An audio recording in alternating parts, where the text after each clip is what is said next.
Shalom saudara, tahukah saudara bahwa DNA gereja kita sejak awal didirikan adalah pemulihan Pondok Daud yang bicara mengenai pemulihan doa, pujian, dan penyembahan. Oleh karena itu, penyembahan selalu menjadi fokus yang sangat diperhatikan dalam gereja kita. Tuhan Yesus dalam Yohanes 4 ayat 23 mengatakan bahwa penyembah yang benar akan menyembah Bapa dalam roh dan kebenaran. Dalam ayat itu, kata menyembah diterjemahkan dari bahasa Yunani proskuneo yang artinya seperti seekor anjing yang menjilat tangan tuannya. Anjing hanya dapat menjilat tangan tuan yang dikasihi dan dipercayainya. Jika saudara coba mengulurkan tangan kepada seekor anjing yang tidak dikenal, kemungkinan besar respon anjing itu bukan menjilat, tetapi menggigit tangan saudara. Jadi, menyembah tidak terlepas dari kasih dan percaya. Dalam Mazmur 135 ayat 15-18, pemazmur menuliskan mengenai berhala buatan tangan manusia, mempunyai mulut tetapi tidak dapat berkata-kata, mempunyai mata tetapi tidak dapat melihat, mempunyai telinga tetapi tidak dapat mendengar, juga nafas tidak ada dalam mulut mereka. Statement berikutnya dari pemazmur mungkin mengejutkan bagi kita. Dikatakan bahwa seperti itulah jadinya orang-orang yang membuatnya, semua orang yang percaya kepadanya. Dengan kata lain, seseorang akan menjadi serupa dengan apa yang dia sembah. Orang yang percaya atau mempercayakan diri kepada sesuatu akan menjadi serupa dengan hal itu. Jadi sekarang kita bisa tahu apakah seseorang itu benar-benar menyembah Tuhan atau tidak. Bila seseorang yang katanya suka menyembah Tuhan namun semakin serupa dengan dunia, siapa yang sesungguhnya dia sembah? Jika orang yang menyembah Tuhan semakin hari semakin sombong, mementingkan diri sendiri, bahkan hidupnya sama sekali tidak dalam kekudusan, sebetulnya siapa yang ia sembah? Sepertinya dia bukan menyembah Tuhan, karena karakteristik itu sama sekali tidak mencerminkan karakter Tuhan kita, Yesus Kristus. Tuhan Yesus selama pelayanannya di dunia pernah menegur dua ekspresi penyembahan yang salah. Pertama, penyembahan egosentris yang fokus kepada diri sendiri. Tuhan Yesus menegur orang Farisi yang melakukan ritual agamawi di depan orang-orang bukan untuk menyenangkan Allah, tetapi supaya dilihat orang dan mendapat pujian. Tindakannya sih menyembah, tetapi tujuannya bukan untuk menyembah Tuhan. Tangannya diangkat seperti sedang menyembah, tetapi sebenarnya dia sedang perform supaya dilihat dan dipuji orang. Kedua, penyembahan bertopeng. Penyembahannya hanya tampak baik dari luarnya saja. Tipe ini secara lahiriah menyembah, tetapi tidak hidup mengikuti kehendak Allah. Tuhan Yesus mengecam ahli-ahli Taurat dan orang-orang Farisi yang kelihatan bersih di luar, seperti kuburan yang dicat putih di luar, tapi berisi tulang belulang dan berbagai jenis kotoran di dalamnya. Suka menyembah sih, tapi dosa jalan terus. Rajin menyembah, tapi tidak mau hidup kudus. Penyembahannya hanya tindakan lahiriah dan tidak mengenai esensi penyembahan yang sesungguhnya. Saudara, perlu kita ingat, salah satu kriteria penyembah yang benar menurut Tuhan Yesus ialah menyembah di dalam kebenaran atau aletheia yang memiliki arti truth dan juga verity, yang berarti kebenaran, kejujuran, ketulusan, integritas. Menyembah itu harus jujur, harus tulus, dan harus dinaikkan dari hidup yang berintegritas. Bagaimana caranya supaya kita bisa menyembah dalam standar yang demikian? Malayaki 3 ayat 1-4 menuliskan setidaknya ada dua hal yang harus kita relakan untuk dapat menjadi penyembah yang benar. Yang pertama, relakan diri untuk masuk ke dalam pemurnian Tuhan. Pemurnian adalah sebuah kata yang tidak nyaman. Dimurnikan adalah sebuah proses yang tidak enak. Seperti emas yang ingin memperoleh nilai yang tertinggi, pemurnian adalah sebuah hal yang tidak dapat dihindarkan bila kita mau memberikan yang terbaik bagi Tuhan. Supaya hidup kita diperkenan oleh Tuhan dan supaya penyembahan kita dapat kembali menyenangkan hati Tuhan, kita harus rela untuk selalu dimurnikan. Yang kedua, relakan pikiran kita dimurnikan oleh Tuhan, supaya kita dapat membedakan manakah kehendak Allah, apa yang baik, yang berkenan kepada Allah, dan yang sempurna. relakan hati kita dimurnikan oleh Tuhan, karena dari hati kitalah terpancar kehidupan. Jadi saudara, mari menyembah dengan cara yang benar. Biarlah segala pujian, hormat, dan kemuliaan hanya bagi namanya. Saudara, untuk penjelasan lebih lengkap dari tim teologi kami, silakan buka link yang ada di atas atau scan QR Code yang tersedia. Tuhan Yesus memberkati.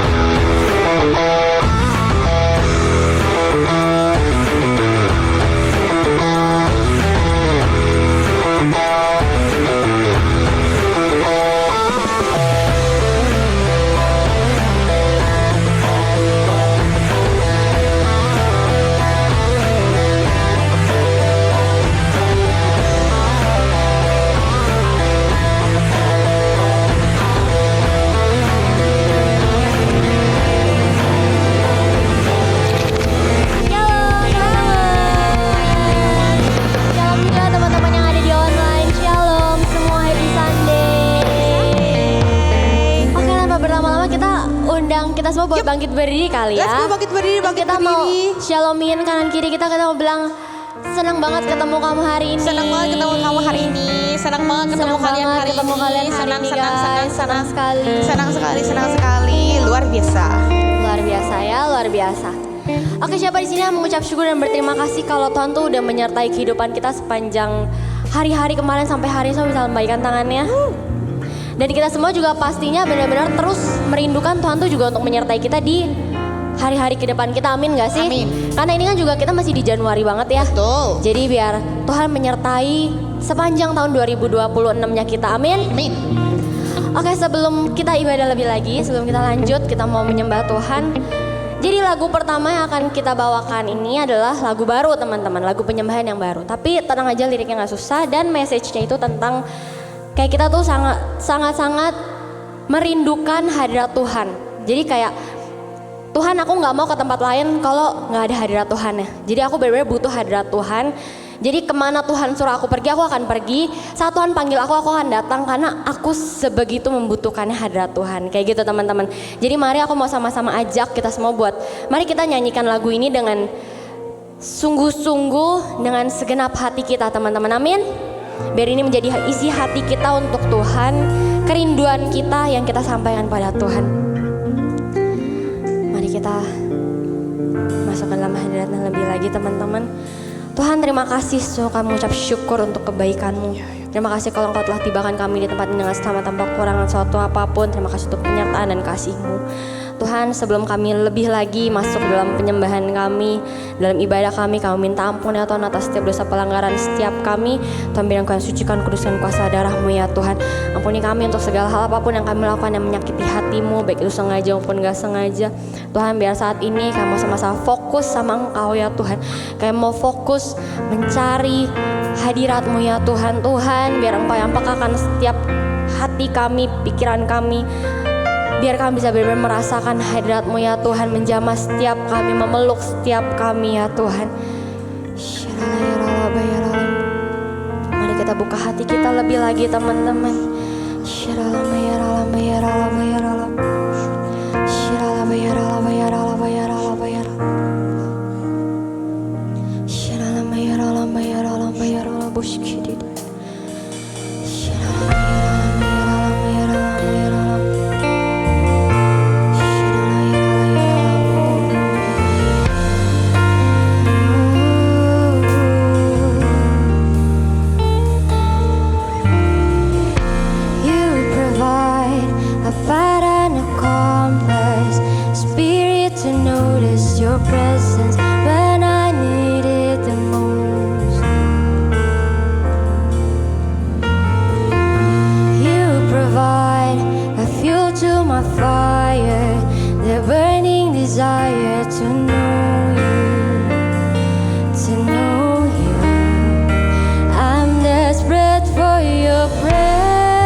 I can't live without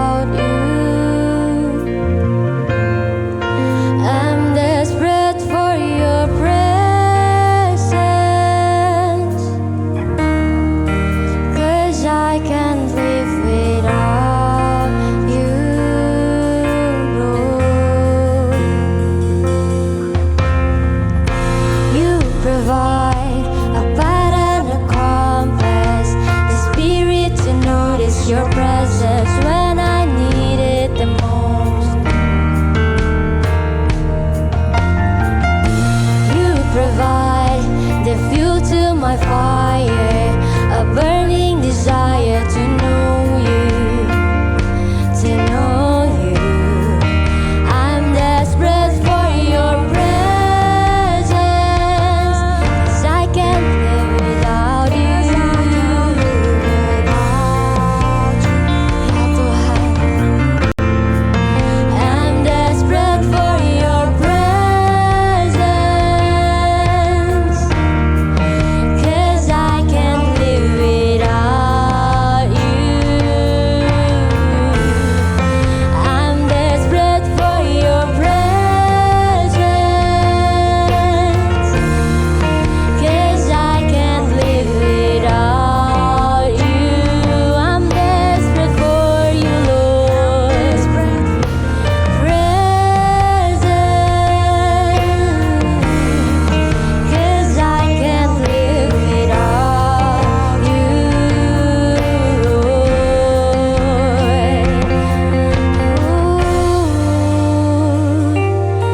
I cannot live without you, my Lord.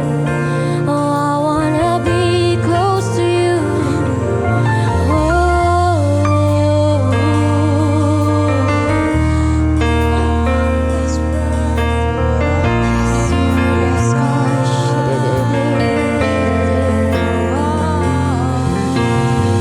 When you say the word, I will move with you. When you're on the way, I will wait for you. When you call my name, I will run to you. Even in the dark, I will trust you. You can have my heart, it was always yours. There's no other way, no one else comes close. I give you my heart, I give you my soul. You can have it all, I will trust you. When you're on the way, I will wait for you. When you call my name, I will run to you. Even in the dark, I will trust you. You can have my heart, it was always yours. There's no other way, no one else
without you, Jesus. Tuhan, kami gak bisa hidup tanpa Engkau ya Tuhan. Tuhan, kiranya Engkau yang terus sertai setiap kehidupan kami. Engkau yang terus hadir lebih lagi, dan bahkan setiap kami akan hadirat Tuhan lebih lagi ya Tuhan. Tuhan, saat ini pun Tuhan, biar Engkau yang lebih dan lebih lagi ya Tuhan hadir ya Tuhan di tengah-tengah kami. Biarlah seiring kami muji menyembah Tuhan, Tuhan Kau lebih lagi beracara ya Tuhan. Kau yang lebih lagi hadir ya Tuhan di tengah-tengah kami ya Tuhan. Tuhan, terimalah setiap pujian penyembahan kami. Biarlah semuanya kedapatan menjadi dupan harum di hadapan ya Tuhan. Hanya dalam nama Tuhan Yesus kami bersyukur. Haleluya. Amin. Tanpa berlama-lama teman-teman, aku mau undang teman-teman semua yang ada di kursi bisa maju ke depan yuk. Let's go maju. Siapa di sini yang sepakat bahwa Tuhan kita adalah sumber kekuatan kita? Semua bisa lambaikan tangannya. Kalau Tuhan Yesus yang sangat dahsyat dan luar biasa adalah sumber kekuatan kita, maka kita nggak perlu takut lagi. Amin. Amin. Amin. Amin. Mari kita nyatakan dengan lantang, kita katakan, Tuhan, Engkaulah sumber kekuatan kami ya Tuhan. Maka kami gak akan takut, kami gak akan gentar, karena kami gak pernah sendiri Tuhan.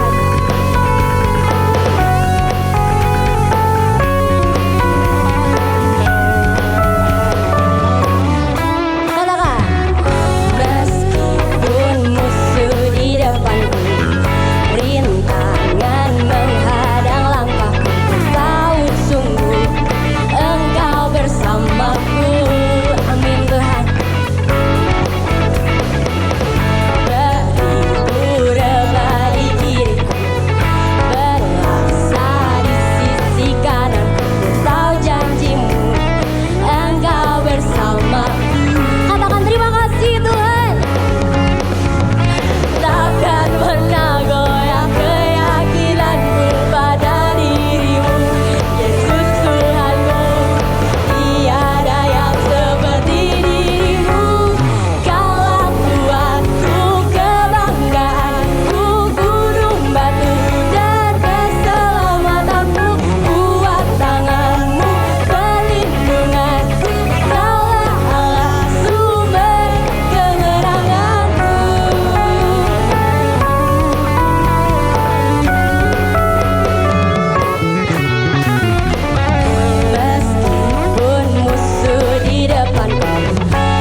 boleh lambaikan tangannya. Kalau kita percaya kita punya Tuhan yang kuat, kita mau berjalan bersama dengan Tuhan. Amin. Ya sama-sama kita nyanyikan lagu ini lebih dengan sukacita lagi. Mari kita kasih tepuk tangan dan kepala buat Tuhan kita lebih lagi.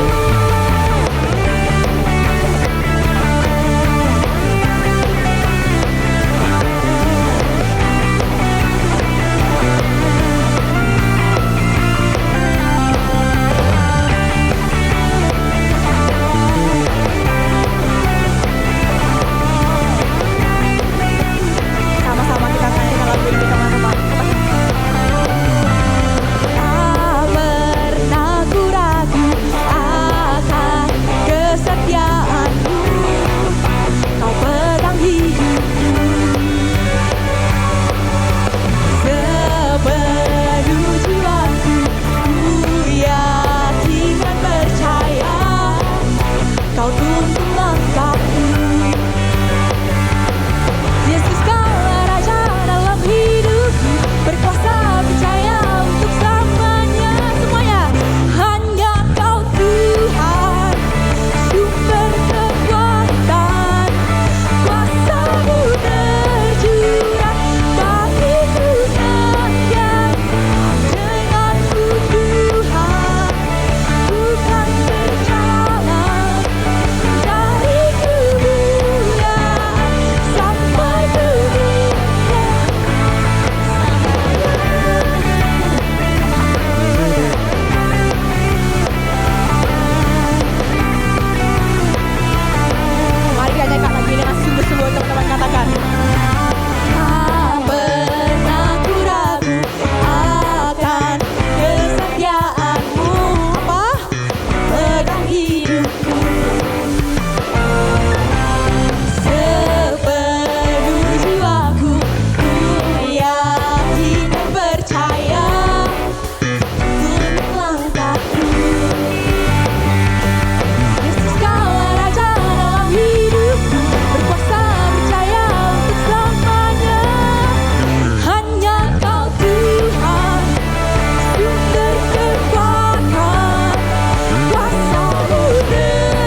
semuanya bersama-sama. Kemudian kita boleh tutup mata kita kembali. Kita mau masuk lebih dalam ke dalam hadiratnya Tuhan. Kalau kita udah boleh all out untuk lompat buat Tuhan, memberikan sorak-sorai yang terbaik buat Tuhan, aku percaya kita bisa memberikan yang luar biasa juga saat kita masuk ke dalam hadirat Tuhan. Amin. Yuk teman-teman, tutup matamu, boleh hilangkan distraksi kiri kananmu dulu.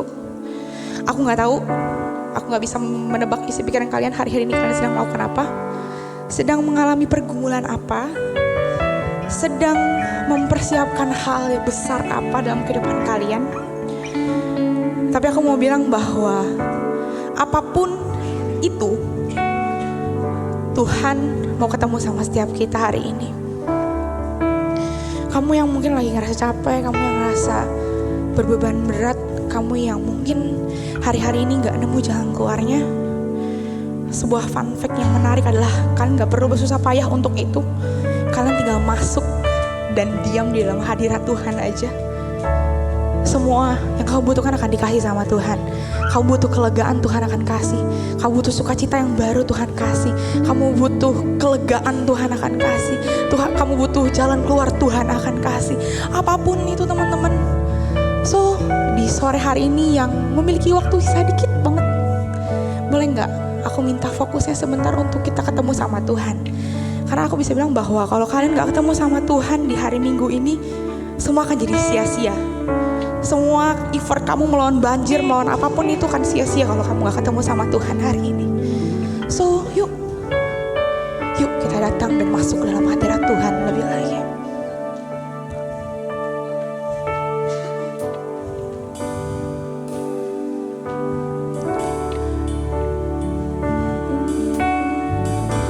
Penuhi hatiku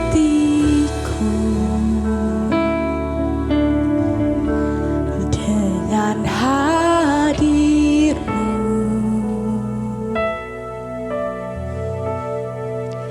Ku rindu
Tuhan, kami rasakan kasih-Mu mengalir di tengah-tengah kami ya Tuhan. Tuhan, kami tahu Engkau berada di tengah-tengah kami. Kami tahu Engkau hadir di tengah-tengah kami ya Tuhan. Buat kami jauh lebih peka lagi ya Tuhan untuk mengalami hadirat-Mu di tempat ini ya Tuhan. Jamah kami lebih lagi ya Tuhan. Bawa kami ke dalam dimensi yang baru. Bawa kami masuk lebih dalam lagi ke dalam hadirat-Mu. Jauh ya Tuhan, lebih dalam. Seperti yang belum pernah kami rasakan sebelumnya ya Tuhan. Tuhan, sore hari ini ya Tuhan, kami mengangkat tangan kami mau berdoa untuk bangsa kami Indonesia ya Tuhan. Tuhan, kami mengucap syukur, kami berterima kasih sampai hari ini Indonesia boleh ada. Kami mengucap syukur, kami berterima kasih buat setiap tuntunannya Tuhan atas bangsa kami. Biarlah Tuhan kami mau perkatakan hal-hal yang baik atas bangsa kami. Bangsa Indonesia adalah bangsa pilihannya Tuhan. Bangsa Indonesia akan terus bergerak maju dan bukan mundur. Bangsa Indonesia akan Tuhan bawa naik dan bukan turun. Bangsa Indonesia akan menjadi berkat bagi banyak bangsa di luaran sana. Bangsa Indonesia akan terus menghidupi apa yang menjadi janji-janjinya Tuhan. Biarlah Tuhan kami berdoa dari Sabang sampai Merauke ya Tuhan. Setiap lutut boleh bertelut, setiap lidah boleh mengaku bahwa hanya Yesus Kristus satu-satunya Tuhan dan Juru Selamat yang patut ditinggikan, yang patut disembah, yang patut dimuliakan. Biarlah Tuhan kami berdoa, nyatakan kemuliaan-Mu lebih lagi ya Tuhan atas bangsa kami. Nyatakan hadirat-Mu ya Tuhan lebih lagi atas bangsa kami ya Tuhan. Biarlah Tuhan pemakaian Tuhan yang luar biasa boleh kami rasakan, boleh kami lihat di tahun ini ya Tuhan. Tuhan, biar di tahun amanat agung ini ya Tuhan, kami boleh lihat banyak jiwa-jiwa boleh dituai. Percepatan amanat agung itu boleh terus dikerjakan ya Tuhan. Biar Tuhan kami berdoa ya Tuhan, kami minta dengan sungguh. Biar setiap sekolah-sekolah, setiap kampus, setiap tempat kerja, setiap marketplace yang ada, setiap rumah-rumah yang ada, setiap keluarga-keluarga yang ada ya Tuhan, mereka semua boleh menerima Tuhan sebagai satu-satunya Tuhan dan juga Juru Selamat ya Tuhan. Kami berdoa biar Tuhan Kau yang pakai setiap kami di tempat ini. Pakai kami ya Tuhan sebagai gereja di tempat ini, sebagai komunitas yang hidup di tempat ini ya Tuhan.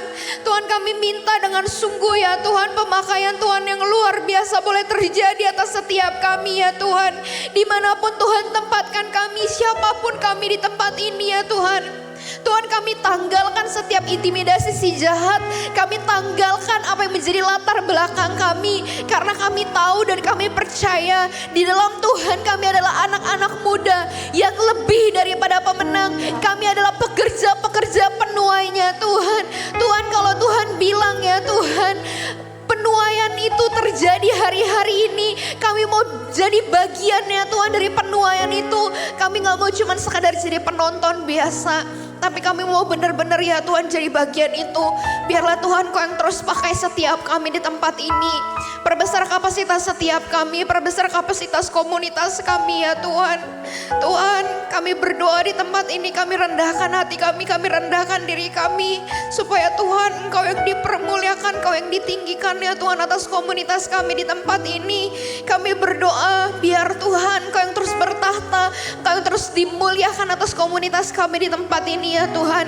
Kami juga berdoa ya Tuhan untuk pemimpin kami di tempat ini, untuk senior pastor kami di tempat ini, untuk Pastor David dan juga Pastor Wendy, Pastor Susanto dan juga Pastor Kartika, Pastor Hartanto dan juga Pastor Pingping ya Tuhan.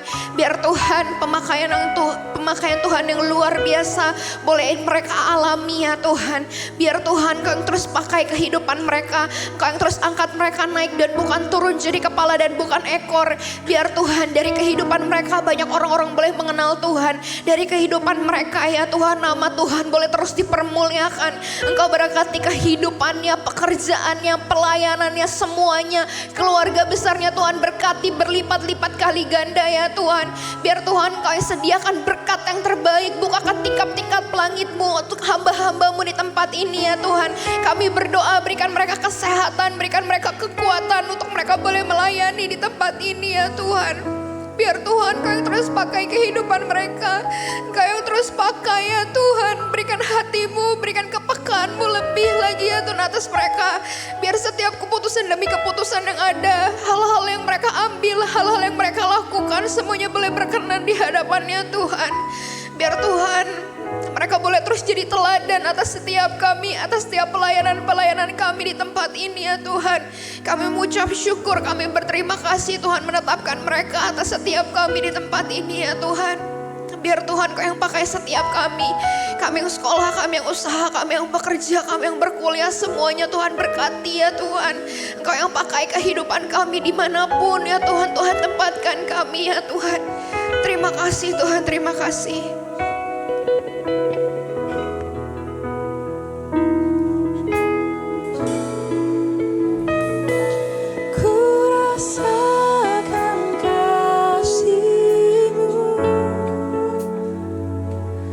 Dan indahnya kekudusan-Mu, penuhi dengan kasih-Mu. Diam di hadirat-Mu,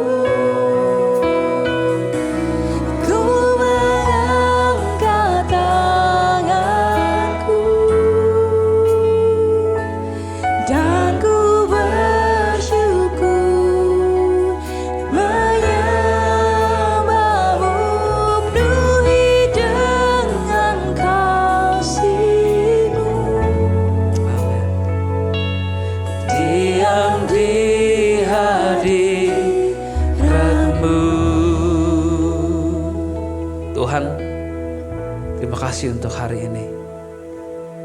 Pada hari ini kami rindu agar Engkau berbicara kepada kami secara pribadi. Engkau bawa kami untuk mengenal Engkau dan mengalami Engkau lewat setiap firman yang disampaikan. Karena kami pernah punya pengalaman di mana kata-kata itu bisa membangkitkan kami, kata-kata itu bisa membuat kami on fire. So hari ini kami punya harapan untuk perkataan Tuhan yang disampaikan itu membuat kami menyala, membuat kami bergairah akan Tuhan, membuat kami semakin mengerti apa yang menjadi tujuan dan rencana-Mu atas kami. Semakin membuat kami mencintai Tuhan. Karena itu hari ini berfirmanlah Tuhan, kami buka hati kami bagi Tuhan. Di dalam nama Tuhan Yesus Kristus. Kita sama-sama katakan amin. Haleluya, silakan duduk teman-teman semua. Shalom. Saya senang sekali bertemu dengan teman-teman ini di ibadah yang kedua.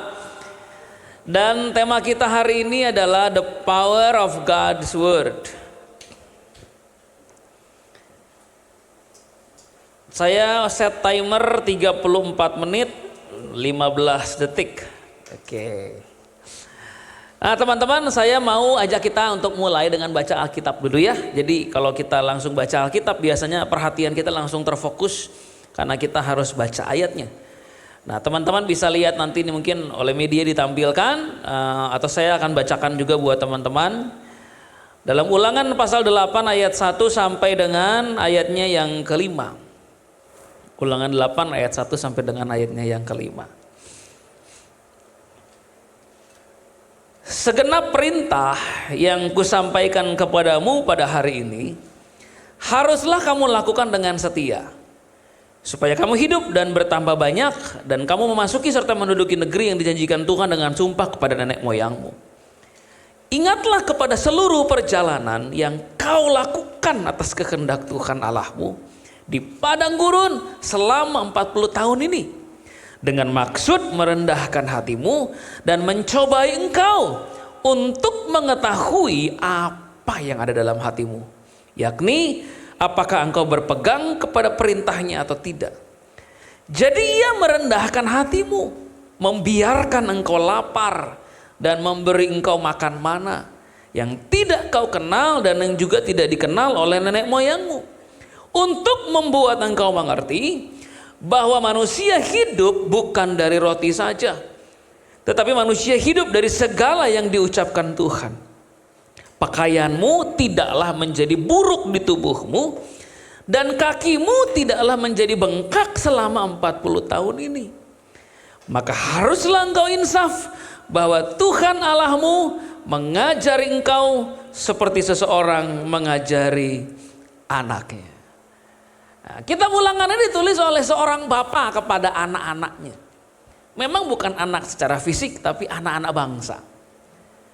Kitab Ulangan ini ditulis oleh Musa kepada generasi yang baru, ya generasi Yosua. Karena orang tua mereka sudah meninggal di padang gurun. Surat ini ditulis oleh seseorang yang sebentar lagi mau meninggal. Jadi dia punya satu kesempatan untuk menyampaikan sebuah pesan kepada generasi muda yang akan masuk ke tanah perjanjian.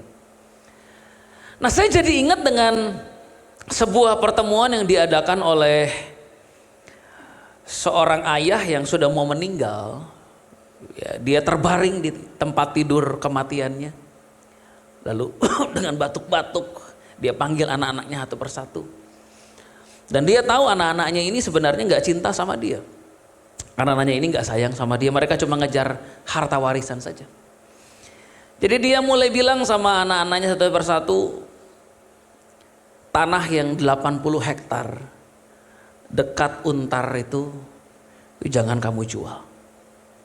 Dia bilang lagi sama anak-anaknya, pabrik yang papa punya di Karawang ada 4, itu jangan kamu jual.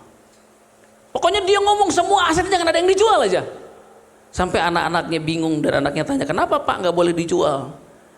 Ya karena bukan punya papa lagi. Papa udah nggak punya apa-apa. Anaknya semua garuk-garuk kepala, geleng-geleng kepala, ngerasa diprank sama bapaknya. Tetapi itulah kualitas dari generasi yang cuma mikirin warisan. Itu kualitas dari generasi yang cuma mikirin warisan. Dan itu generasi yang gak mau dibangkitkan oleh Musa. Generasi yang cuma menghargai orang tua kalau ada warisannya. You have something, I respect you. If you don't have anything to me, I will not honor you. Nah, kita lagi lihat ada satu generasi yang bangkit. Dan alasan satu-satunya mereka menghargai orang tua itu cuma karena orang tua akan memberikan sesuatu kalau mereka meninggal.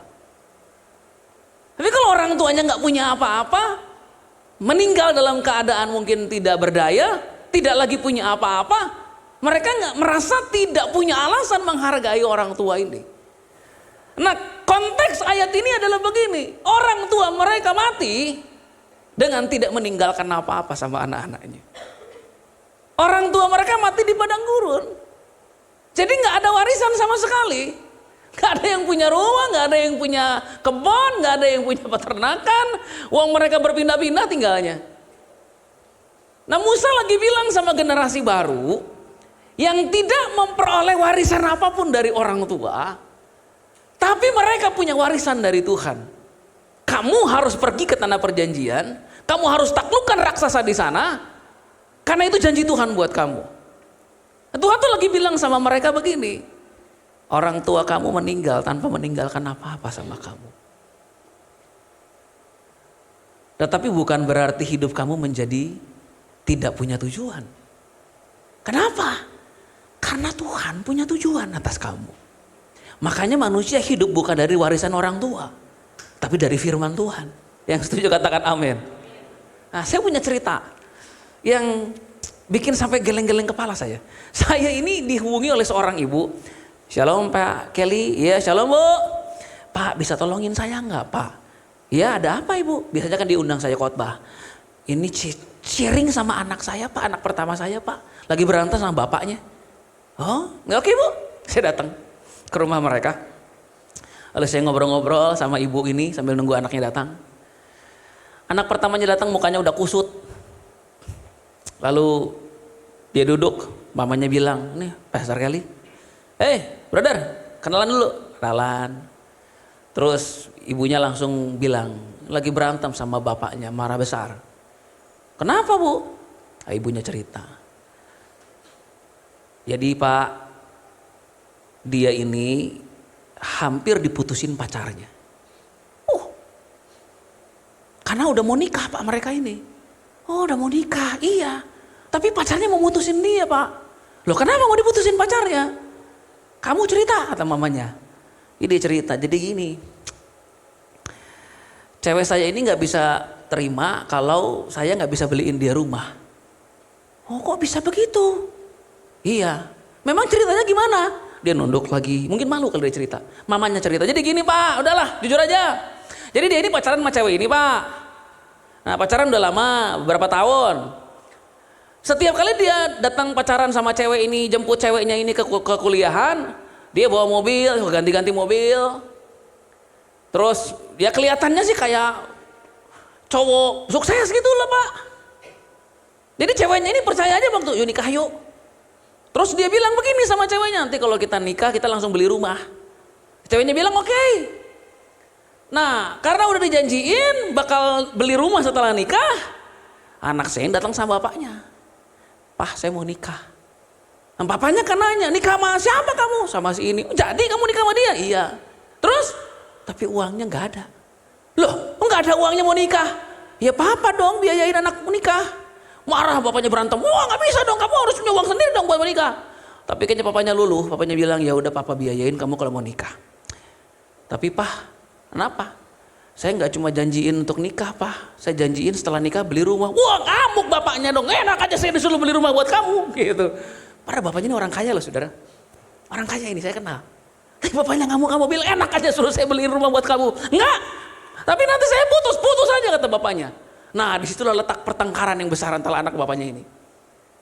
Terus ketika saya dengar kisah itu, saya geleng-geleng kepala. Garuk-garuk kepala, saya bilang, saya ngomong apa ya? Kalau sebagai hamba Tuhan saya bakal bilang, kuatkan dan teguhkanlah hatimu. Tapi kalau sebagai pria, wah gitu, saya mau ngomong gitu. Tapi kan gak boleh ngomong kasar, kita udah bertobat. Ya, saya mau bilang, pria apa, macam apa kamu ini? Kerjaan gak punya, mobil punya orang tua, tinggal di rumah orang tua, mau nikahin anak orang, janjinya gede. Kamu udah mirip sama orang yang janjiin kripto bakal sukses aja. Aduh. Teman-teman, kalau teman-teman punya orang tua yang kaya, mungkin salah satu anggota 9 Naga atau CEO perusahaan multinasional, ya saya sih senang-senang aja. Ya, setidaknya walaupun seharian kamu pakai main Valorant, kamu tetap punya masa depan. Ya. Sekalipun kamu nanti di kuliahan belajar nggak bener, kamu punya warisan kalau dikasih. Tapi yang mau saya bawa pengertian tuh gini loh, kamu nggak boleh hidup dengan iman seperti itu. Kamu rendah sekali kalau punya iman kayak begitu. To depend yourself and your future to somebody else. Makanya tuh Musa bilang sama generasi ini, orang tua lu gak punya apa-apa. Orang tua lu mati di padang gurun, miskin. Bahkan mati karena mereka mengeluh sama Tuhan. Tapi kamu punya masa depan. Kamu harus menguatkan hati, karena nanti kamu, ini Sungai Yordan kira-kira seginilah kira-kira lebarnya ya. Nanti kamu nyebrang ke sana. Kamu sudah masuk ke dalam teritori musuh. Di mana musuh kamu tuh raksasa-raksasa yang tinggi besar. Tapi kamu harus mengalahkan mereka.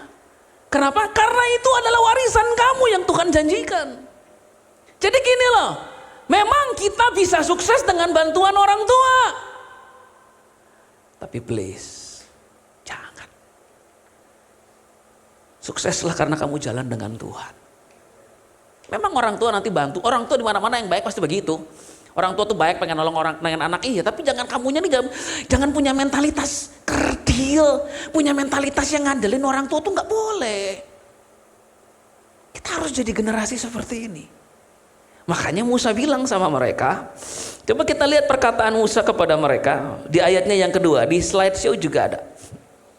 Ingatlah kepada seluruh perjalanan yang kau lakukan atas siapa? Atas kehendak siapa? Kehendak Allah. Jadi Tuhan ingetin mereka begini, perjalanan hidup kamu itu harus kamu jalani karena kehendak Tuhan.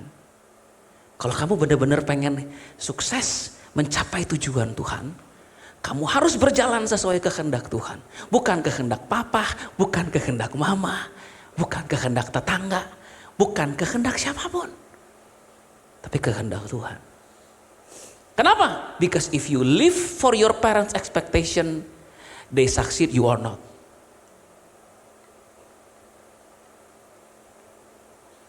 Saudara tahu ketika saudara akil balik, jadi dewasa, saudara punya tanggung jawab untuk hidup buat kehendak Tuhan. Kalau saudara masih di usia 10, 11, 12, itu kehendak orang tua masih mengambil alih itu. Ke gereja kamu. Tapi mama kan suka-suka saya kan punya hak bebas. Enggak, boro-boro hak bebas, tinggal di rumah orang tua kok hak bebas.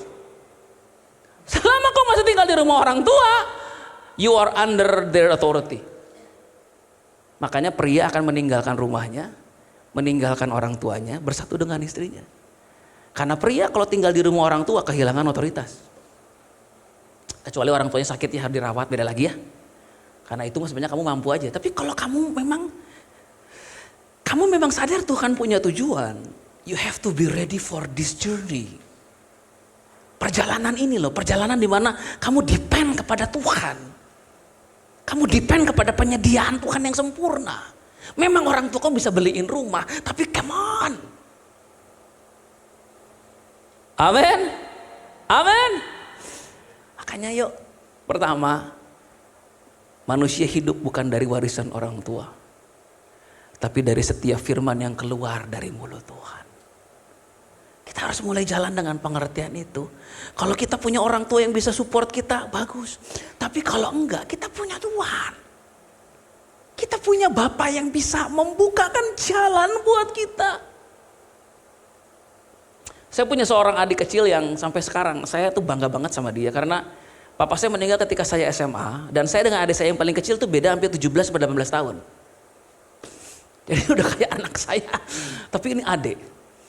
Jadi ketika dia umur 4 tahun, papanya meninggal. 4 tahun atau 3 tahun saya lupa, papanya meninggal. Papa kami by the way meninggal. Jadi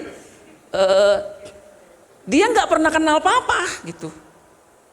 Dia gak pernah kenal, dia gak punya banyak ingatan tentang papa. Ya saya aja sama mamanya sama kakak-kakaknya.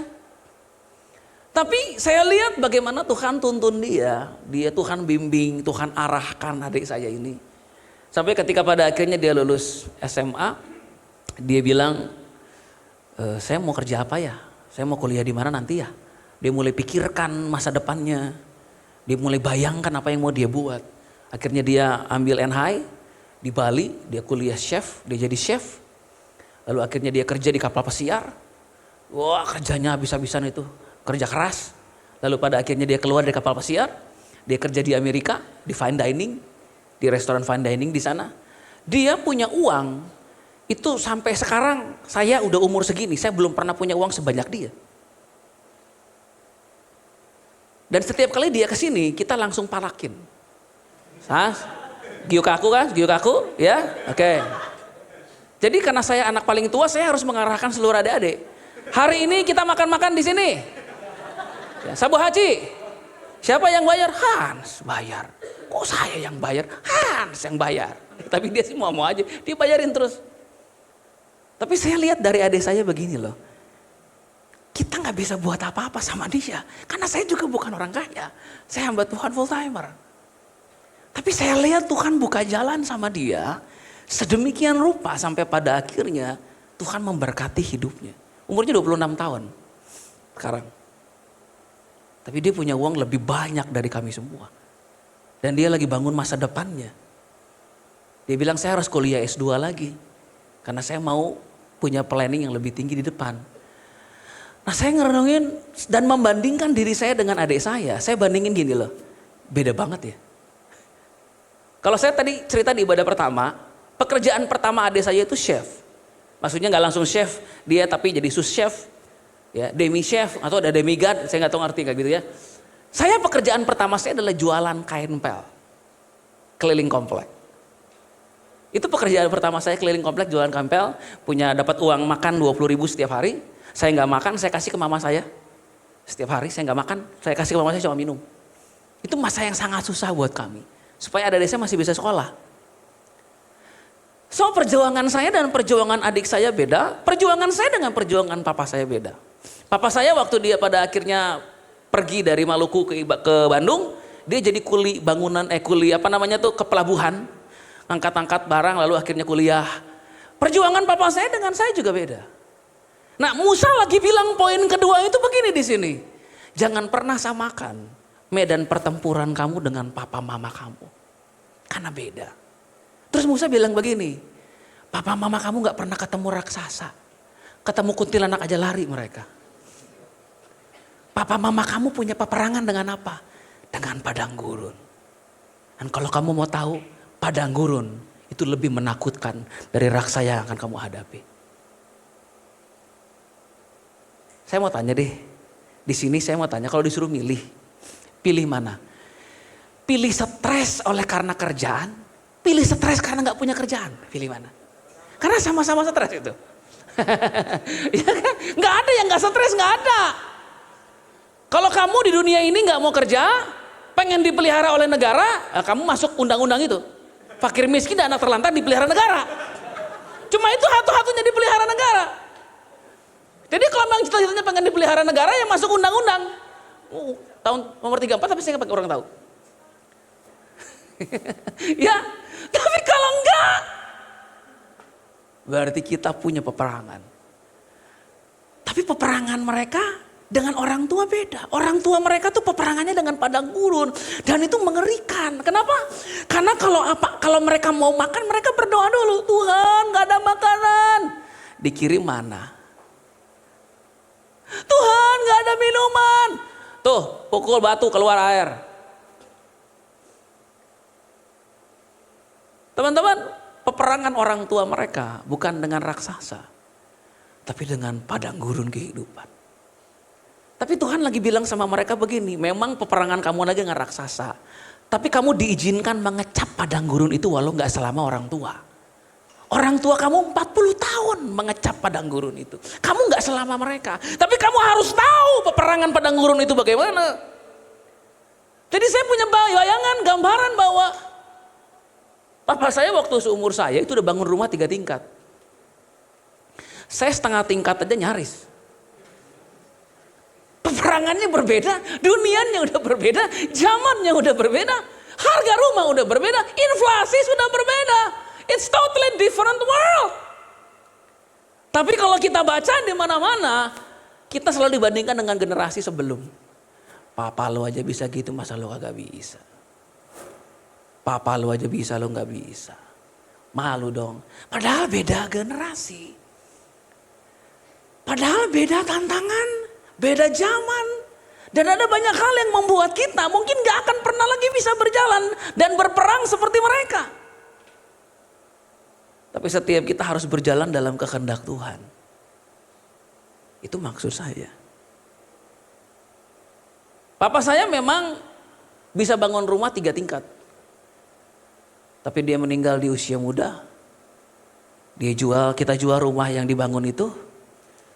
Ketika kita jual rumah, mama saya bisnisnya bangkrut. Terpuruklah kami, langsung jadi sales. Magic Mop. Tadi, Kenpel, Magic Mop. Jadi saya ngerti gini, maksud saya, dia udah capek-capek bangun rumah. Dia capek-capek kerja. Tapi ketika dia meninggal, kami terlantar. Maksudnya betapa rapuhnya usaha manusia kalau kita mau andelin. Mungkin sekarang lu lihat orang tua lu lagi keren. Ya, pewaris 9 naga mungkin. Kayak dracin-dracin zaman sekarang. Mungkin. Orang tua lu sekarang lagi berjaya, tenang papa gua. Tapi kalau kita mau mengandalkan itu, di momen dimana dia meninggal, kamu kolaps. So Tuhan ingatkan lewat Musa kepada generasi yang imut-imut dan baru ini, nah orang tuamu berperang dengan peperangan yang berbeda. Kamu punya peperangan kamu sendiri.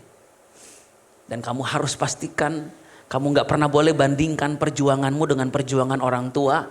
Just do your own journey. Kok ada di antara kita yang nanti bisa lebih sukses dari orang tua secara finansial, ya puji Tuhan. Enggak juga, enggak apa-apa.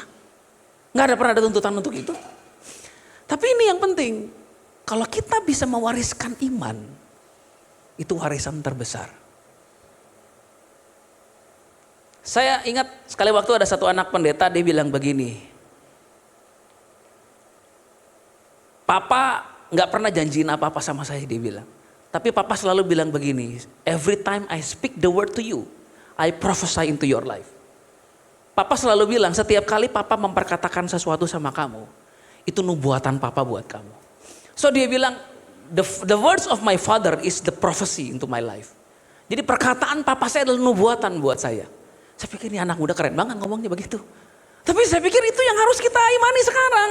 Gini loh, kalau orang tuamu mungkin gak bisa menjadi orang tua yang menyediakan apa yang kamu butuhkan, apa yang kamu perlu, gak bisa support kamu dalam karir, dalam bisnis, atau mungkin mereka memilih untuk gak mau mensupport, jangan kepahitan. Jangan. Karena kamu punya jalan kamu sendiri. Manusia hidup bukan dari warisan orang tua, bukan dari usaha orang tua, tapi karena firman Allah. Amin. Amin. So Musa bilang begini sama mereka, ingatlah seluruh perjalanan yang kamu lakukan atas kehendak Tuhan Allahmu. Lalu Musa bilang begini, di padang gurun selama 40 tahun. Dengan maksud merendahkan hatimu dan mencobai engkau untuk mengetahui apa yang ada dalam hatimu. Yakni apakah engkau berpegang kepada perintahnya atau tidak. Nah, padang gurun seperti apa yang mereka lalui? Di situ kita dikasih gambaran. Seperti apa gambaran padang gurun dilalui? Dalam Ulangan 8 itu ada yang memimpin engkau melalui padang gurun yang besar dan dahsyat itu dengan ular-ular yang ganas serta kalajengking, tanah yang gersang yang tidak ada air. Dia yang membuat air keluar bagimu dari gunung batu yang keras. Dan yang di padang gurun memberi engkau makan mana yang tidak dikenal oleh nenek moyangmu, supaya direndahkannya hatimu dan dicobainya engkau hanya untuk berbuat baik kepadamu pada akhirnya. Jadi Musa kasih gambaran betapa mengerikannya padang gurun itu. Betapa susahnya hidup di dalam masa seperti itu. Tetapi kalau kamu melihat perjuangan orang tua kamu harus tahu bahwa kamu juga punya perjuangan kamu sendiri. You have your own journey. Nah, ada sebuah cerita tentang seorang rabi yang kedatangan seorang cowok. Seorang pria, seorang suami, seorang ayah. Dia marah-marah sama rabi ini. Dia marah-marah, dia komplain, dia kecewa, dia bilang, istri saya gak ngertiin saya lagi, dia bilang. Istri saya udah gak peduli sama saya. Terus dia marah-marah, anak-anak saya juga, pokoknya saya kecewa sama mereka. Terus dia bilang, saya kecewa sama bos di tempat kerja saya. Bos ini gak ngehargain kerja keras saya, bos ini gak adil sama saya. Ketika dia marah-marah, dia kecewa, dia melumpahkan kekerasan, amarahnya sama rabi ini. Oh, rabi ini ngedengerin dia cukup lama. Sampai pada akhirnya rabi ini bilang begini. Coba slide berikutnya tampilkan. Why are you so angry with God? Waktu rabi ini ngomong sama orang ini kaget. Hah? Why are you so angry with God? So, orang ini bilang, enggak. Dari tadi saya bilang saya marah sama istri saya. Saya tadi selama ini bilang saya marah sama anak-anak saya. Selama ini saya bilang saya marah sama bos saya. Saya nggak bilang marah sama Tuhan. Tapi rabi ini bilang lagi, why are you so angry with God? Di situ dia sadar, dan baru dia ngerti. Ternyata selama ini kemarahan dia tuh sama Tuhan. Tapi dia nggak tahu bagaimana mengungkapkan amarah ini kepada Tuhan yang nggak bisa dia lihat. Dan dia berpikir kalau saya marah sama Tuhan, apa enggak tiba-tiba kayak Thanos hilang saya? Tapi dia baru sadar bahwa ternyata semua kekecewaan, semua amarah, semua kepahitan, semua kebencian itu bermuaranya sebenarnya sama Tuhan. Manusia yang kena getahnya. Tuhan bilang sama generasi ini lewat Musa. Ada banyak amarah kamu terhadap orang tua. Ada banyak kekecewaan kamu sama orang tua. Dan lebih mengecewakan dari semuanya adalah orang tuamu gagal. Mereka mati di padang gurun. Tapi kalau kamu mau selidiki hati kamu yang terdalam, sebenarnya amarah kamu itu sama Tuhan. Kamu marah sama Tuhan, tapi yang kamu salahin orang tua. Papaku gak dukung saya. Kamu marah sama Tuhan, tapi kamu alampiah itu sama mama. Kamu marah sama Tuhan, kenapa Tuhan izinkan ini terjadi? Tetapi tahukah saudara, Tuhan suka loh orang yang terbuka sama dia. Tuhan suka orang yang terus terang dan jujur sama Tuhan. So dalam perjalanan hidup kita nanti, kita mungkin punya peperangan yang beda dengan orang tua. Tapi kita mungkin bakal punya banyak luka. Kita akan punya banyak kekecewaan dalam perjalanan ini. Dan kita harus belajar jujur sama Tuhan. Kalau teman-teman baca nanti, bangsa ini gak mati karena mereka bersungut-sungut loh. Bangsa ini mati di padang gurun ketika mereka berhenti percaya sama Tuhan. Karena kalau teman-teman baca, waktu mereka mengeluh, Tuhan selalu jawab keluhan. Mana gak ada makanan? Dikirim mana? Gak ada daging? Dikasih daging.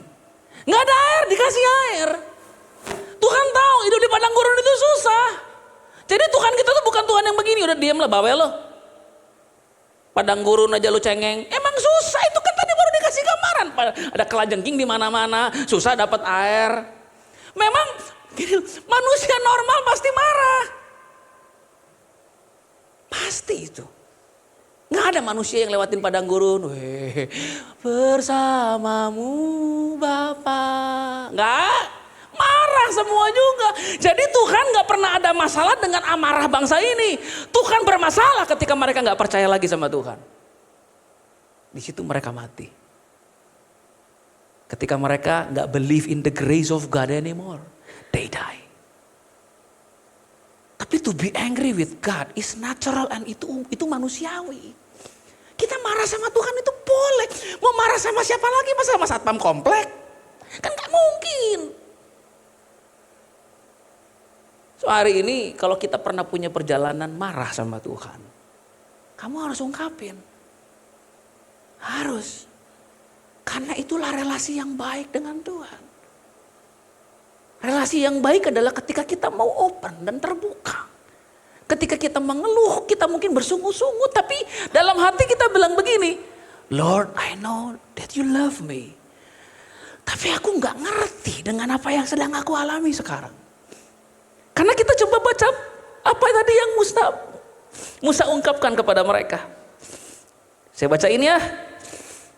Di padang gurun memberi engkau makan mana yang tidak dikenal oleh nenek moyangmu, supaya direndahkannya hatimu dan dicobainya engkau hanya untuk berbuat baik kepadamu pada akhirnya.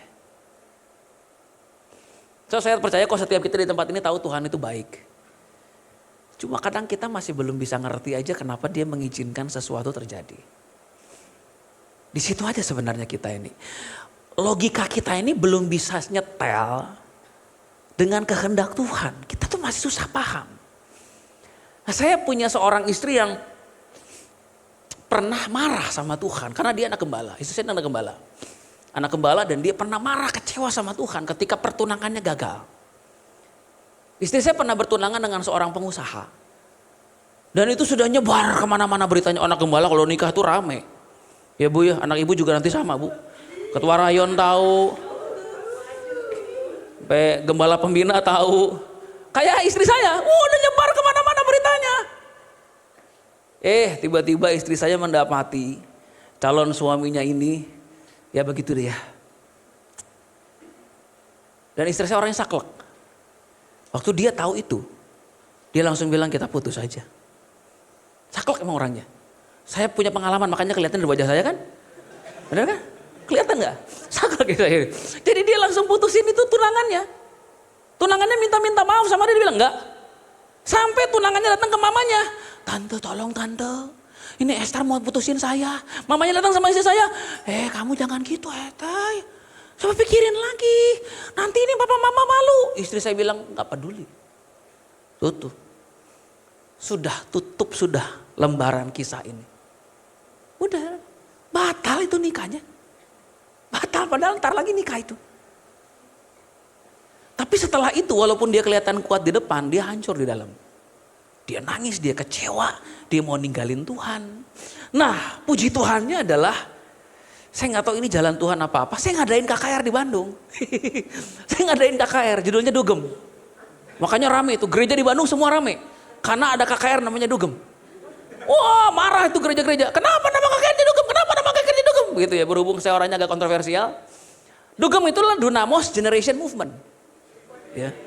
Kegerakan generasi yang berjalan dalam kuasa Roh Kudus. Dunamos Generation Movement Dugem. Ayo kita ke Dugem. Itu kan, wah ramai anak pun datang.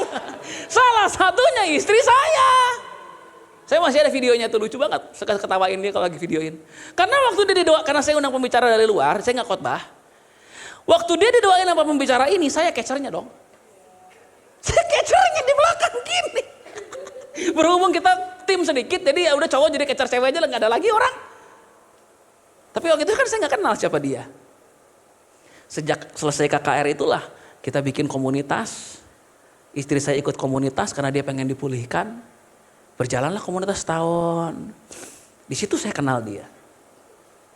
Di situ akhirnya saya menikah dengan dia.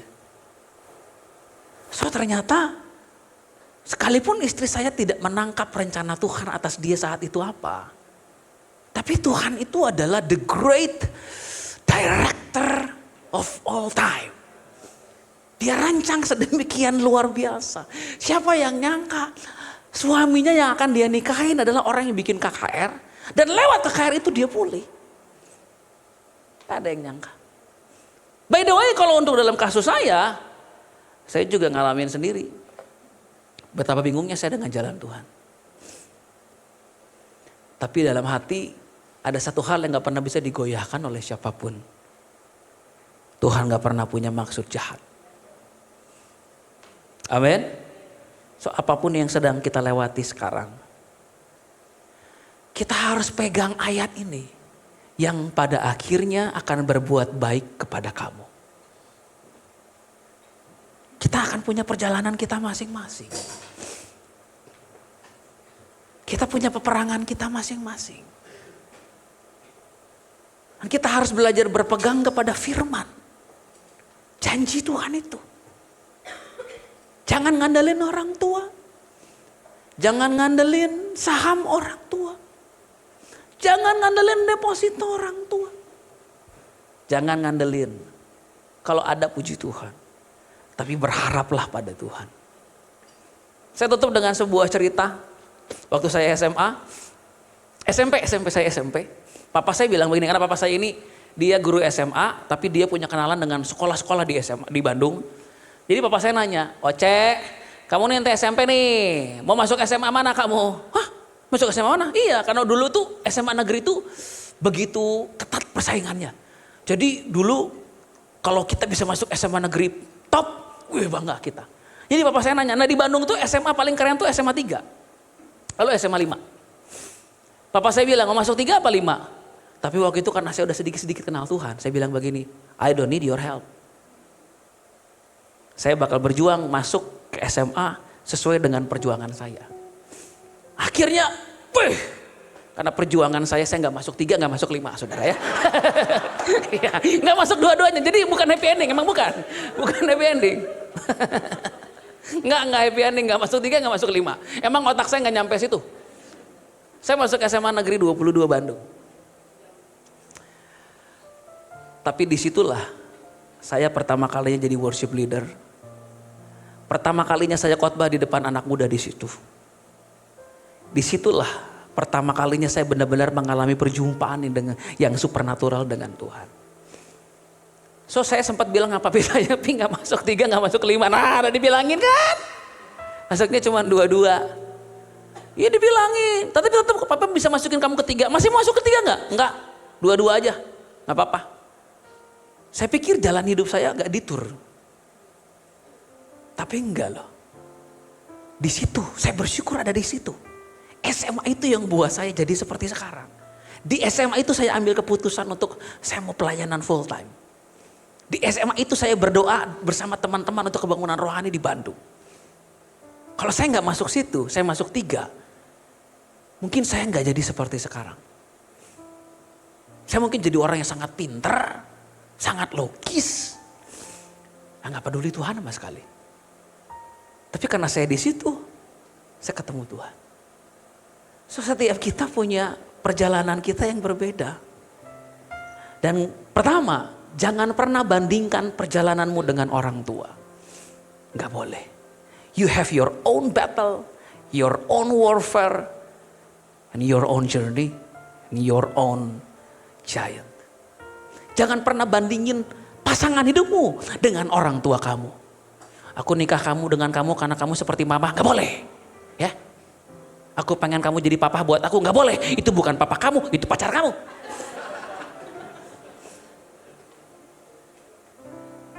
Tapi ini pesan Musa, Yosua, Caleb, teman-teman, jalani peperanganmu sendiri. Kamu akan menang dengan cara kamu. Dalam tanda kutip, cara Tuhan lewat kamu. Amin. Kita akan sukses dengan cara Tuhan sendiri buat kita, amin. Kita akan lihat jalan terbuka dengan cara Tuhan buat kita, amin. Dan kita akan punya kesaksian pribadi. Mungkin gak sama dengan kesaksian orang tua kita. Tapi sama mulianya, sama indahnya, sama dahsyatnya. Mari bangkit berdiri. Dan kalau gak keberatan, beri kemuliaan dulu buat Tuhan Yesus. Tuhan Yesus, pada hari ini kami mau bersepakat bersama-sama mengakui dan menyadari bahwa kami punya perjalanan yang berbeda. Kami dibentuk, ditentukan, dipilih oleh Tuhan untuk punya perjalanan kami masing-masing. Mungkin ada di antara kami di tempat ini yang sekarang sedang merasa kecewa, minder dengan jalan hidupnya sendiri. Mungkin ada di antara kami yang sekarang merasa kami orang gagal. Kami lihat orang tua kami dan kami merasa jauh banget dari mereka. Mungkin ada di antara kami sekarang yang merasa minder karena orang tua kami rohani sekali. Sedangkan kami justru gak begitu. Tapi hari ini kami mau berkata kepada Tuhan, You have your own plan for me. You have your own way for my life.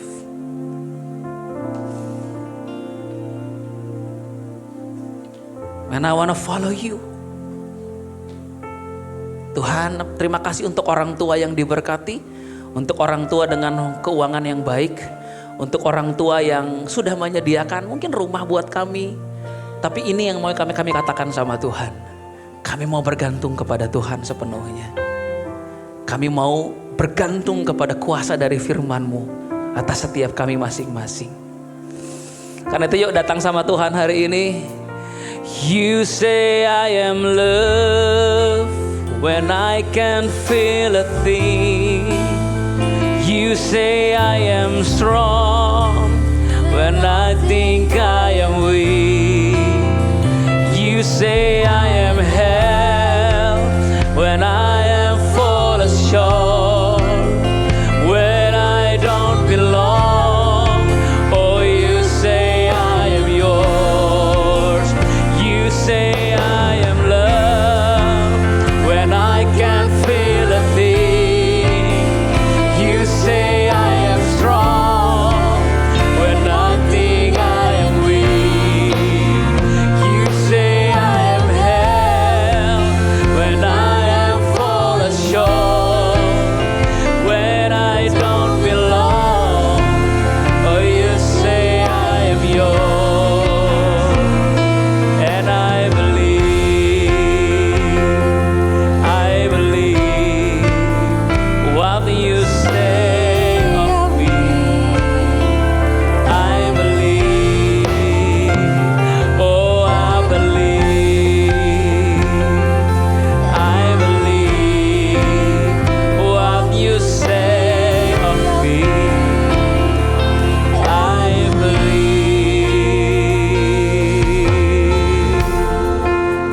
sama-sama nyanyikan lagi dari awal.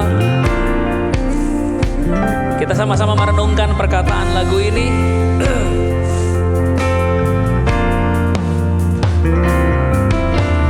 I keep finding voices in my mind that say I'm not enough.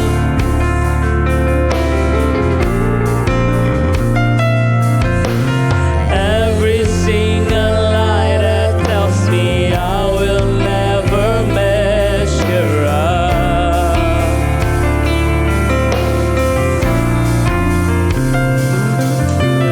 Am I more than just the sum of every high and every low? Remind me, Lord. Remind me once again just who I am, because I need to know. Ooh, you say I'm loved when I can't feel a thing. You say I am strong when I think I am weak. You say I am held when I am falling short, when I don't belong. Oh, you say I am yours. You say I am loved when I can't feel a thing. You say I am strong when I think I am weak. You say I am held when I am falling short, when I don't belong. You say I am yours. You say I am loved when I can't feel a thing. You say I am strong when I think I am weak. You say I am held when I am falling short, when I don't belong. Oh, you say I am yours, and I believe. Oh, I believe what you say of me. I believe. Oh, I believe. Yeah, I believe what you say of me. I believe. Yes, I believe. Oh, I believe what you say of me.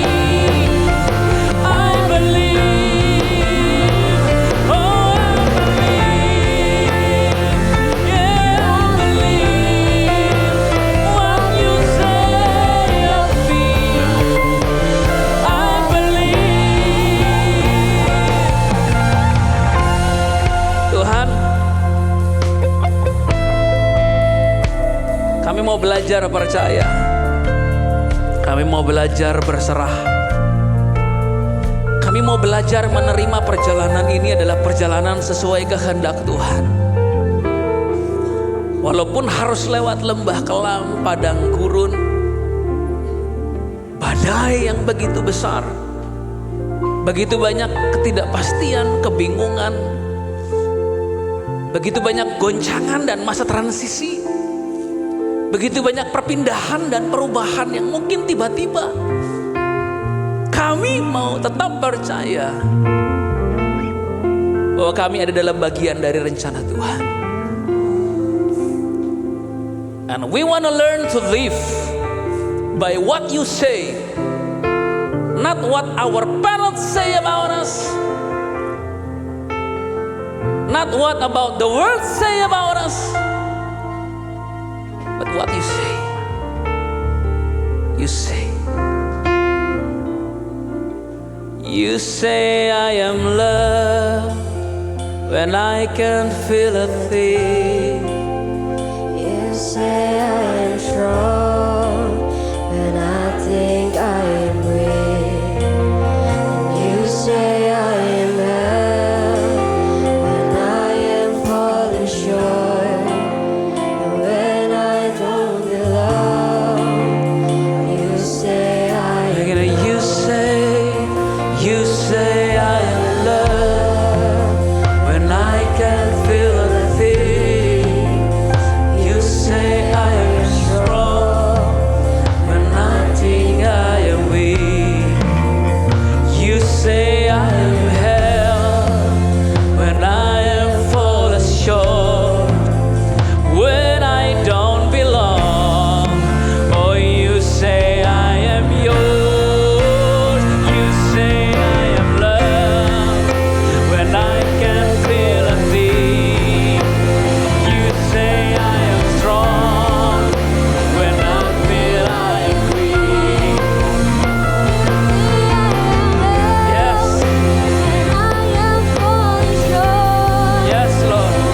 Terima kasih Roh Kudus.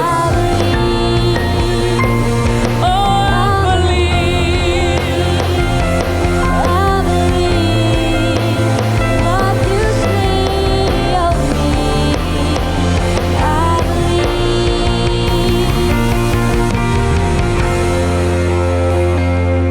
Tuhan Yesus, terima kasih buat hari ini. Kalau kami udah mendengar pesan dan isi hati-Mu kepada setiap kami ya Tuhan. Tuhan, biar padang gurun kami masing-masing mungkin masih jauh, masih panjang. Mungkin kami gak tahu kapan selesainya. Biar Tuhan yang terus berbicara kepada setiap kami. Biar kami ngerti, biar kami tahu apa yang sebenarnya jadi isi hatinya Tuhan lebih lagi. Terima kasih ya Tuhan buat firman-Mu. Berkati juga untuk hamba-Mu yang telah memberikan pesan daripada Engkau ya Tuhan, Pastor Joseph Kelly ya Tuhan. Kami berdoa biar terus pakai ya Tuhan dalam pelayanannya secara full time ya Tuhan. Pelayanannya sebagai pembicara juga Tuhan, atau apapun pelayanan dilakukan dalam kehidupan sehari-harinya. Biar Engkau yang terus pakai dia ya Tuhan, biar pada akhirnya bisa memberkati banyak orang lebih lagi ya Tuhan. Kami berdoa juga ya Tuhan untuk keluarganya, biar Engkau yang terus juga lindungi Tuhan, hadir lebih lagi dalam keluarga ini lebih ya Tuhan. Tuhan, kalau sebentar juga kami ingin memberikan persembahan, biar Tuhan Yesus yang berkati setiap persembahan yang telah kami berikan, biar bisa memperluas kerajaan-Mu lebih lagi ya Tuhan di bumi ini ya Tuhan. Terima kasih ya Tuhan, terima kasih. Dalam Tuhan Yesus kami telah berucap syukur, haleluya, amin. Teman-teman dipersilakan untuk duduk dan juga memberikan persembahan lewat kantong-kantong yang diedarkan atau lewat QR code yang ada di depan layar atau depan kursi kalian. Betul sekali. Nah. Kita bertemu lagi di panggung Bertemu ini ya. lagi ya. Saya juga melihat teman-teman saya mukanya happy banget karena habis nerjang banjir. Oh, mereka kayak we did it gitu ya. Dia berasa, Berhasil. hari itu berasa naik motor tuh ya kan banjir. Iya. Itu berasa kayak jet ski. Oh, kayak banana boat gitu ya. Banana boat. Oke, Ko Nino, hari ini kita membawakan news-news yang luar biasa. Yang Betul pertama, sekali. ada apa nih Ko? Seperti biasa, tidak capek, tidak lelah ya. Yap. Kita selalu mengingatkan ibadah Nextgen ada 2 kali. Yap. Yang pertama ada di 10.30 Betul. dan 13.30. Betul banget. Tapi jangan lupa datang 10 menit lebih awal. Kenapa kok harus 10 menit? Tentu saja karena ada Nextgen Cafe yang menyediakan makanan minuman yang sangat enak. Oh gitu. Nah katanya kok seperti aku udah informasikan di ibadah 1 ya. Betul. Dari 10 orang yang mendapatkan promo 1 liter kopi Nextgen, baru 3 orang yang booking slot. Baru 3? Masih Waduh, ada 7 lagi lagi. teman-teman yang bisa untuk langsung daftar aja gitu Betul, ya. langsung aja chat Ko Irfan boleh atau telepon yang pelayan kafe. Ya, atau kalau nggak mau gampang nomor di bawah ini ya. nomor di bawah ini. Nah, itu dia teman-teman untuk ibadah jadwalnya. Yang kedua, kita mau menginformasikan juga bahwa kita memiliki yang namanya Worship Night. Tapi Del, Yap, sepertinya positif minggu ini nggak ada Del. gak ada dulu ya karena Nggak kita ada akan dulu, Del. digantikan dengan doa pengerja Doa di pengerja. hari Jumat ini jam 7 malam dan di minggu depan akan ada lagi kok lagi, Worship Night. betul. Mari kita sama-sama datang, luangkan waktu. Kalau yang mungkin ngerasa bahwa aduh PPW setengah jam kurang, maunya semalam suntuk, boleh datang di Worship Night nanti. Kita Betul. sama-sama muji menyembah Tuhan bareng-bareng kok. Betul banget. Selanjutnya ada apa nih kok? Ada berita yang sangat menyenangkan nih Del ya. Yes. Baptisan air akan diadakan lagi. Yeay. Jadi buat teman-teman kalian yang mungkin melihat teman kita di pas Natal kemarin baptis, Yap. pengen juga gitu kan. Yap. Sekarang kita ada lagi nih guys. Iya, betul. Di hari apa? Di hari Sabtu tanggal Betul. 24 Januari. Betul banget. Dan Nah, akan ditutup di tanggal 21 Januari. betul banget. Jadi kalau mungkin ada yang tahu, oh teman aku yang ini belum dibaptis, akhirnya sama-sama ajakin teman-teman Betul. kita untuk dibaptis bareng-bareng ya. Baptisnya hari Sabtu ya guys, jangan baptis di banjir depan ya guys. Jangan, itu udah buat jualan Nextgen Cafe itu ya, jangan buat baptis lagi. Oke, kita juga mau menginformasikan untuk informasi lebih lanjut, teman-teman semua bisa langsung scan QR code yang tertera di depan gini ya, untuk follow setiap semua sosmed, ada TikTok, ada YouTube and Instagram of course. Jangan lupa untuk di subrek bersama-sama. Di ketik subreknya sekali, jangan 2 kali.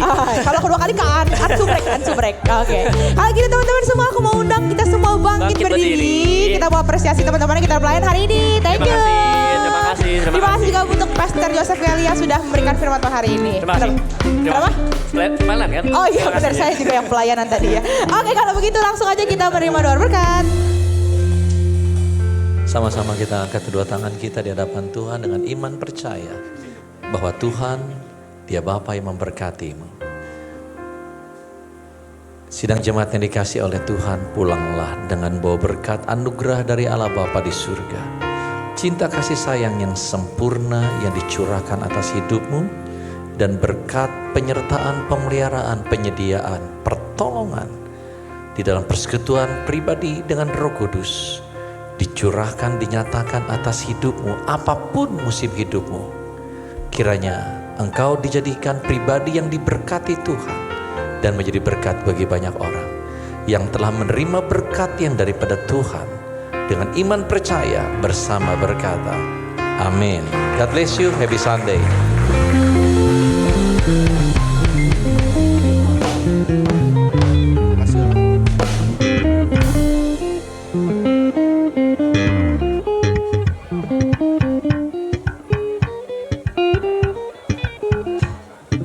Thank you.